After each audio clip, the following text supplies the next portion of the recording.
अधिकतर मतलब जो सर क्लास में पढ़ाते हैं वो पढ़ते टाइम ही याद हो जाता है। मतलब गरीब बच्चों के लिए क्या व्यवस्था है? गरीब बच्चों के लिए जो फी देने में सक्षम नहीं है, हमको यदि उनकी वास्तविक स्थिति पता हो जाती है तो उनका फी माफ़ कर देते हैं। उनका हम इस प्रकार का देते हैं कि बच्चे उत्सुक होकर के अगले दिन फिर आते हैं पढ़ने के लिए। ये संदेश देंगे कि जो 9th से 10th में जा रहे हैं वो सबसे पहले अपना बेस मजबूत करें। बेस खास करके मैथ और साइंस का बेस मजबूत हो जाएगा तो आगे की पढ़ाई बहुत अच्छी तरह से समझ में आएगी और पढ़ने में मन भी लगेगा। टीचर जो भी क्लास में बताएंगे वो बहुत अच्छे तरह से समझ पाएंगे बच्चे।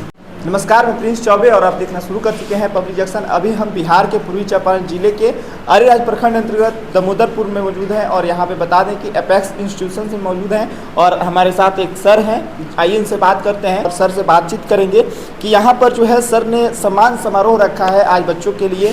जो बच्चे जो है 10th में उत्तीर्ण हुए हैं उनके लिए खास तौर पर यहाँ पे सम्मान समारोह रखा गया है। और इस साल ही नहीं बल्कि सर हर एक को साल रखते हैं। इससे पिछली बार भी सर हम लोग आए हुए थे शायद।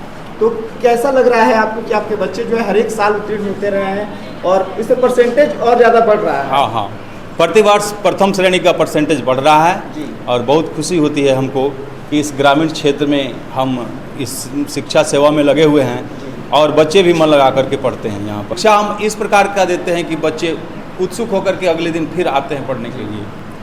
शिक्षा को हम बोझ नहीं मानते, बच्चों को हम शिक्षा को एक प्रकार का मनोरंजन इंटरटेन की तरह हम पढ़ाते हैं जिसमें बच्चों का भी खूब इंजॉयमेंट होता है और वे बड़ी आसानी से सीख जाते हैं क्लास। अच्छा, जो बच्चे अभी 9th से 10th में जान रहे हैं उनके लिए कुछ संदेश देना चाहेंगे, कैसे वो लोग पढ़ें कि वो लोग भी? सबसे पहले तो हम ये करते हैं कि जो बच्चे 9th से 10th में जाते हैं उनके लिए हम बेस मजबूत करते हैं उनका।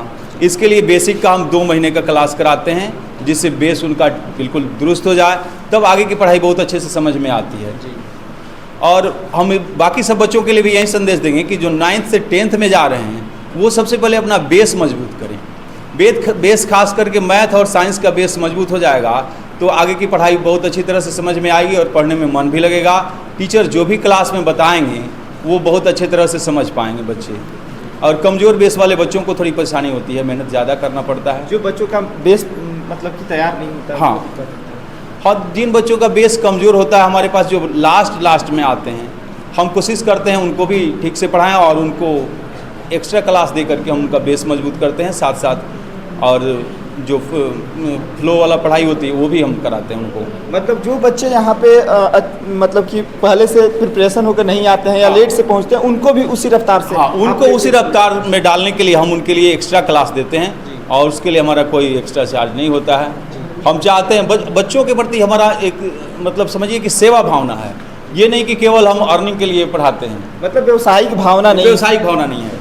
बहुत से ऐसे बच्चे हमारे पास आते हैं जो फी देने में सक्षम नहीं होते। मतलब गरीब बच्चों के लिए क्या व्यवस्था है? गरीब बच्चों के लिए जो फी देने में सक्षम नहीं है, हमको यदि उनकी वास्तविक स्थिति पता हो जाती है तो उनका फी माफ़ कर देते हैं। उनको पूरी तरह से फ्री में पढ़ाते हैं। पूरी तरह से फ्री पढ़ाते तो हैं ही, फ्री नोट्स भी अपना प्रोवाइड करते हैं।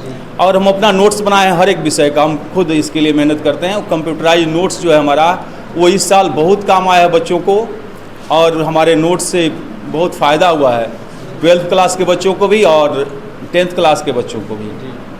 बहुत प्रशंसा कर रहे थे बच्चे, परीक्षा दे के आए तो बहुत खुश थे। आज बच्चों को क्या क्या दिए हैं सर? देखें बहुत सारे गिफ्ट लेकर आप आए। ये गिफ्ट तो काफ़ी कम है, हमको बहुत खुशी होती है। और ये गिफ्ट बच्चों को एक प्रोत्साहन के लिए हम दे रहे हैं। प्रशस्ति पत्र है और कुछ पेन है, मेडल है, यही। तो आइए हम यहाँ के जो बच्चे हैं उनसे जानेंगे किस तरह से वो पढ़ाई करते थे और सर का जो पढ़ाने का तरीका है वो किस तरह से है। तो आइए, यहाँ पे बच्चियाँ हैं, देख रहे हैं बच्चों की संख्या और बच्चियों की संख्या लगभग समान ही है। शायद कुछ बच्चियाँ भी यहाँ से चली भी गई हैं। क्या नाम हुआ आपका? खुशी कुमारी। कहाँ से? यहीं से, गाँव से? गाँव से है। कैसे सर पढ़ाते हैं? सर बहुत अच्छा पढ़ाते हैं सर। कितना मार्क्स आया है आपका? 386। 386। क्या नाम हुआ आपका? जी कौशल कुमार। अच्छा, कितना मार्क्स लाए हैं आप? यही 424 है। 424 मार्क्स लाए जी। कितने घंटा पढ़ते थे?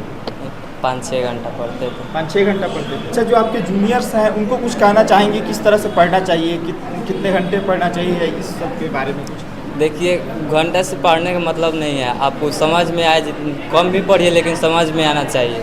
आपका? खुशी कुमारी। कितना मार्क्स लाए हैं आप? 423। 430 मार्क्स लाए हैं। हाँ। अच्छा, हमें तो लगता है कि प्रखंड में सबसे ज़्यादा मार्क्स आप ही का है। नहीं है, आगे 424 आया है उनका कौशल। अच्छा अच्छा, कितने घंटे पढ़ाई करते थे आप? दिन रात मिला के 5 घंटा। दिन रात मिला के 5 घंटा ही पढ़ते थे। कुछ बताएंगे जो आपके जूनियर्स हैं उनको कैसे पढ़ना चाहिए, कौन कौन से सब्जेक्ट का अच्छे से तैयारी करना चाहिए? साइंस और सोशल साइंस और मैथ पे ज़्यादा ध्यान देना चाहिए, और जो सर पढ़ाते हैं उस पर ध्यान देना चाहिए, और घर पे सेल्फ स्टडी करना चाहिए। सेल्फ स्टडी ज़्यादा करना हाँ, चाहिए। सेल्फ स्टडी ज़्यादा करना चाहिए। आपका क्या नाम है? रीचा कुमारी अच्छा, कहाँ से? जी यहीं से। स्टडी पे ज़्यादा ध्यान दें और जो सर पढ़ा रहे हैं उस पर मतलब ज़्यादा फोकस करें। अधिकतर मतलब जो सर क्लास में पढ़ाते हैं वो पढ़ते टाइम ही याद हो जाता है, तो सर जो पढ़ाते हैं उस पर ध्यान देंगे तो ज़्यादा मतलब पढ़ने की भी या फिर ज़्यादा जो मेहनत करने की ज़रूरत पड़ती है नहीं पड़ेगी। सर कैसा पढ़ाते हैं? बहुत बढ़िया पढ़ाते हैं। बढ़िया पढ़ाते हैं। Yes sir. अच्छा, कुछ जूनियर्स के लिए कुछ बताना चाहेंगे आप? सर अब जैसा सर पढ़ाते हैं, जो नोट्स देते हैं, मैं यही कहूँगी कि स्टडी करें।